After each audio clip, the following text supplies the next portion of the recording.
Hello friends, welcome you all. आज मैं आपकी जो वीडियो दिखा रहा हूँ, देखिए बात करेंगे साइलेंस बिफोर द स्टॉर्म। यानी कि जरा ये पानी को देखिए, बिल्कुल शांत। इसी तरीके से ऐसे स्टॉक्स को समझें जो छुपे हुए हैं, लाइमलाइट से दूर है, शांति है, थोड़ा सा मोमेंटम वहां पे देखने को मिल रहा है। तो चलिए डिटेल में समझेंगे, कुछ सीखने की कोशिश करेंगे। और आगे बढ़ने से पहले मैं आपको बता दूं, अगर आपने अब तक चैनल को सब्सक्राइब नहीं किया तो जल्दी से सब्सक्राइब कर ले, बेल आइकन को प्रेस कर ले, जिससे आपको नोटिफिकेशन आती रहेगी। और प्राइस सेक्शन सीखने के लिए आप ज्वाइन कर सकते हो मेंबरशिप ज्वाइन बटन पर क्लिक करके। देखिए प्राइस सेक्शन में रिसेंटली हमने आपके लिए जो वीडियोस बना रखी हैं, जैसे 2 पॉइंट सिस्टम हो जिसमें MW पैटर्न्स हो, या फिर मैं कहूँगा डाइवर्जेंस के कॉन्सेप्ट हो, MACD RSI के बारे में काफ़ी अच्छे से बेहतरीन तरीके से एक्सप्लेन कर रखा है, इसको देखें आप। और उसके अलावा यहाँ पे जो बड़ी करेक्शंस आती है, चाहे वो M60 करेक्शन हो या फिर इनिशियल फेजेस में चीज़ें जो चलती है, प्रोबेबिलिटी ब्रेकआउट्स हो, उनके बारे में काफ़ी डिटेल में चर्चा कर रखी है। आप इनको देख सकते हो, पुल बैक्स के बारे में समझ सकते हो। आज स्टॉक की हम चर्चा करने वाले हैं, जरा देखिए स्टॉक को आप देख सकते। ये किचन की दुनिया का बेताज बादशाह मैं कहूँगा, प्रेस्टीज नाम किचन अप्लायंसेज, चाहे वो प्रेशर कुकर हो, इस तरीके से मिक्सर ग्राइंडर हो, गैस स्टोव हो। कुछ दिन पहले हमने स्टोव क्राफ्ट की भी बात करी थी, आज हम प्रेस्टीज के बारे में बात कर रहे हैं, वे और वर्लपूल के बारे में भी बात करी थी। तो ये जो स्टॉक्स हैं, ये पिछले कुछ टाइम में करेक्शन इन्होंने देखा और उसके बाद अब ये धीरे धीरे करके एक पॉजिटिव मोमेंटम सा दिखा रहे हैं। तो चलिए समझते हैं डिटेल में। और यहाँ पे प्रेस्टीज के शेयर को ये देखिए, एक उधार मुक्त कंपनी है, 10,000 11,000 करोड़ का मार्केट कैपिटलाइजेशन है, 785 का प्राइस यहाँ पे है। और कुछ सीखेंगे। देखिए जैसे मैंने आपको कहा कि एक तूफान से पहले की शांति को समझने की कोशिश करेंगे, तो प्राइस सेक्शन के ऊपर लेके चलते हैं। और मैं आपके सामने वीकली चार्ट ओपन कर रहा हूँ। अब जरा ध्यान दीजिए, इस स्टॉक को जरा समझने की कोशिश कीजिए। ये स्टॉक 2022 में इसने पीक बनाया। स्टॉक की चर्चा इन लेवल्स पर हमने कई बार करी थी और उसके बाद बेहतरीन रैली यहाँ पे देखने को मिली। देखिए करेक्शन, कंसोलिडेशन, रैली, और उसके बाद फिर टाइम। ये एक बेहतरीन रैली के बाद टाइम जरूर चाहिए मार्केट में, और वो टाइम के साथ साथ अब आप देखिए क्लियरली क्या सिचुएशन आपको देखने को मिल रही है। उस टाइम के साथ साथ जो ये सिचुएशन आप देख पा रहे हो, इसमें कई और चीज़ें भी आप देखोगे। तो एक कंसोलिडेशन करेक्शन जो कि पूरे 2 साल से ऊपर की है, कितने हैं, 2 साल से ऊपर की कंसोलिडेशन करेक्शन हो गई। तो अच्छा स्टॉक है, कंसोलिडेशन में टाइम भी लग गया है। और साथ के साथ अगर मैं देखूँ, देखिए कितनी बार रिजेक्शन, 1 2 3, आप देखिए ये फिर यहाँ पे ब्रेकआउट की सिचुएशन से आपको देखने को मिलती है। जरा मोमेंटम को देखते हैं, डाइवर्जेंस को देखते हैं, 2 पॉइंट सिस्टम के हिसाब से इस स्टॉक को देखने समझने की कोशिश करते हैं। देखिए अच्छी बात मुझे ये लगी कि पिछले हफ्ते ये वापस गया और इस हफ्ते ये हॉल्ट की सिचुएशन यहाँ पे दे रहा है। दूसरी सिचुएशन, ये MACD भी सेंट्रल लाइन से ऊपर आता हुआ देखने को मिल रहा है, एक मोमेंटम के बारे में जो आपको दिखा रहा है। अब जरा इस पॉइंट को देखिए, इस पॉइंट को देखिए, और ये पॉइंट देखिए, तीनों पॉइंट देखिए, ये इक्वल लोज है। इस इक्वल लोज में हम देखेंगे पॉइंट नंबर 1, पॉइंट नंबर 2। आप देखिए यहाँ पे तो ये बॉटम था, लेकिन ये देखिए यहाँ पे काइंड ऑफ एक हायर लो आपको देखने को मिल रहा है। तो मतलब एक divergence, equal lows here but here higher lows, तो एक डाइवर्जेंस है with equal lows. Lower lows के सामने इक्वल लोज मैं कहूँगा, बट एक पॉजिटिविटी और उसके बाद मोमेंटम में आना। तो ऐसे स्टॉक्स जो हैं वो लाइमलाइट में रहते हैं। और रिस्क, क्योंकि यहाँ पे बिल्कुल आप देखोगे किस तरीके से फॉर्मेशन है, तो रिस्क भी इस स्टॉक में मोमेंटम में आ चुका है, लेकिन रिस्क भी कम। अब रिस्क कम मैं क्यों कह रहा हूँ, क्योंकि रिस्क को समझना बहुत इंपॉर्टेंट है।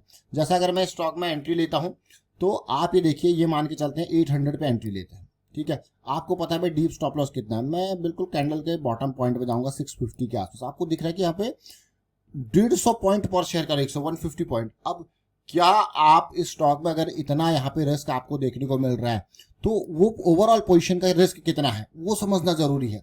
And on the basis of that कि अगर ये अफोर्डेबल है तभी आगे बढ़ना है। देखिए हर वीडियो में मैं इस चीज के ऊपर फोकस करने की कोशिश करता हूँ, क्या ये रिस्क अफोर्डेबल है। अगर अफोर्डेबल होता है तभी आगे बढ़ना होता है, नहीं तो साइड में या फिर इग्नोर। ये बहुत इंपॉर्टेंट बात है, छोटी छोटी चीज जरूर है लेकिन बहुत ही इंपॉर्टेंट है कि कैसे इसको इग्नोर करना है, इसको समझें ये पार्ट। ये क्योंकि बहुत लाइमलाइट वाली चीज नहीं है जो आपको हर कोई चीज हर जगह से पता लगे, लेकिन ये इंपॉर्टेंट चीज है। रिस्क को हमेशा पहले देखना। अब यहाँ से अगर आप इसका पोटेंशियल देखोगे, आपको क्या पोटेंशियल था, बहुत ही बेहतरीन पोटेंशियल है। और रिस्क देखिए, रिस्क के बेसिस पे आप पोटेंशियल देखिए। तो ये साथ के साथ आपको मोमेंटम दिख रहा है, जो MACD नीचे चला गया था, जो यहाँ पे डाइवर्जेंस आपको देखने को मिल रहा है। और अब डेली टाइम फ्रेम पे जाएंगे, कुछ यहाँ से भी समझने सीखने की कोशिश करेंगे। डेली टाइम फ्रेम पे अच्छी चीज जो साइकिल है, लेकिन साइकिल के साथ साथ एक और चीज मैं कहूंगा कि यहाँ पे जो करेक्शन, कंसोलिडेशन, अगर ये थोड़ा सा कंसोलिडेट भी यहाँ पे करे तो आपको ये रेडी रखना है कि हाँ पोजीशन का साइज इसीलिए कम होता है कि यहाँ पे अगर करेक्शन आती है तो आप उसको झेल जाओगे कि आपको पता है आपका रिस्क कितना है। तो ये छोटी चीज़ ज़रूर है लेकिन महत्वपूर्ण चीज़ है, और ये रिस्क मैनेजमेंट के बारे में अब एक साइकिल से स्टार्ट होती हुई दिख रही है।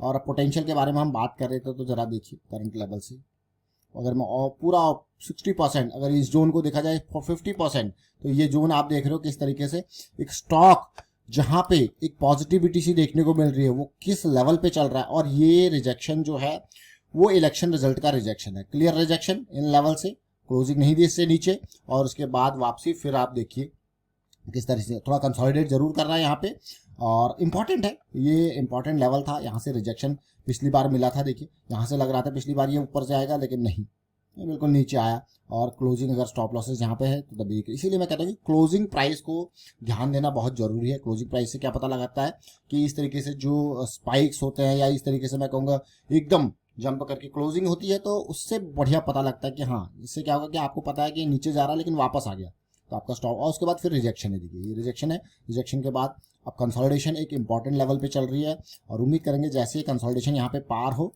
और फिर एक पॉजिटिविटी की स्टॉक से उम्मीद जरूर लगाई जा सकती है। तो ये, लेकिन अब देखिए मार्केट में कभी भी होती है कि डायनेमिक नेचर ऑफ मार्केट के बारे में हम बात करते हैं। डायनेमिक नेचर ऑफ मार्केट मतलब आपको हमेशा रिस्क मैनेजमेंट के ऊपर फोकस रखना है, क्योंकि यहाँ पे चीजें गारंटीड नहीं है। चीजें इवन स्टॉक के स्टॉक्स खत्म हो जाते हैं, तो इसलिए कोई भी चीज गारंटीड नहीं है। इसलिए डाइवर्सिफिकेशन सबसे पहली बात, और दूसरा रिस्क मैनेजमेंट। अब रिस्क मैनेजमेंट क्यों, इवन एक स्टॉक के साथ, और डाइवर्सिफिकेशन भी आपके रिस्क को मैनेज ही कर रहा है। मतलब आपका पूरा कैपिटल एक सिंगल स्टॉक में नहीं, बल्कि इसी तरीके से अपने रिस्क के बेसिस पे आपका कैपिटल जो है वो बटा रहे। तो आप देख रहे हो बार बार कैसी सिचुएशन है। पिछली बार तो बढ़िया रैली दी थी, इस बार बार बार एक बेहतरीन, मैं कहूँगा 2-2.5 साल की करेक्शन ये स्टॉक दे रहा है, और उम्मीद करेंगे इससे जबरदस्त पॉजिटिविटी की। और जैसा मैं आपको कह रहा था कि अगर इसके रिवेन्यू प्रॉफिट को भी आप देखिए एक बढ़िया बेहतरीन कंसोलिडेटेड प्रॉफिट आपको देखने को मिल रहा है। लगातार कंसिस्टेंसी प्रॉफिटेबिलिटी में है, कंसिस्टेंसी रेवेन्यू में है, साथ के साथ नाम और ब्रांड आप जानते होंगे, प्रेस्टीज के कुकर्स हैं, मिक्सर ग्राइंडर्स हैं, गैस स्टोव्स हैं, इंडक्शन टॉप्स हैं। देखिए पूरा किचन अप्लायंसेज में प्रेस्टीज का एक बेहतरीन नाम है, और इस नाम को मैं अभी स्टॉक को कहूँगा अंडर वैल्यूड। फिर से चलते हैं एक बार मंथली टाइम फ्रेम पे, देखते हैं कैसी सिचुएशन है, किस तरीके से। इससे पहले पास्ट में इसने 2008-9 में 11 रुपए के लेवल से कहाँ ये गया था, देख सकते हो क्लियरली। तो ये है मार्केट में किस तरीके से रैली आती है, उसके बाद साइडवेज रहा, और अभी देखिए यहाँ पे वापस जो है एक बड़ी करेक्शन, बड़ी टाइम की करेक्शन, 2-2.5 साल की करेक्शन, जहाँ पे एक जून के मंथ में एक बढ़िया वॉल्यूम बनता हुआ, एक बढ़िया बड़ी कैंडल बनती हुई देखने को मिल रही है। तो आने वाले टाइम के लिए स्टॉक को देखेंगे, समझेंगे। फिलहाल वाइंड अप करता हूँ वीडियो को, आप शेयर कीजिए, लाइक कीजिए, प्राइस सेक्शन सीखते रहिए, प्रैक्टिस जरूर कीजिए। देखिए प्रैक्टिस के लिए ऑलरेडी आप प्राइस सेक्शन सीरीज उसको देख सकते हो, समझ सकते हो, प्रैक्टिस कीजिए। Thank you for watching the video.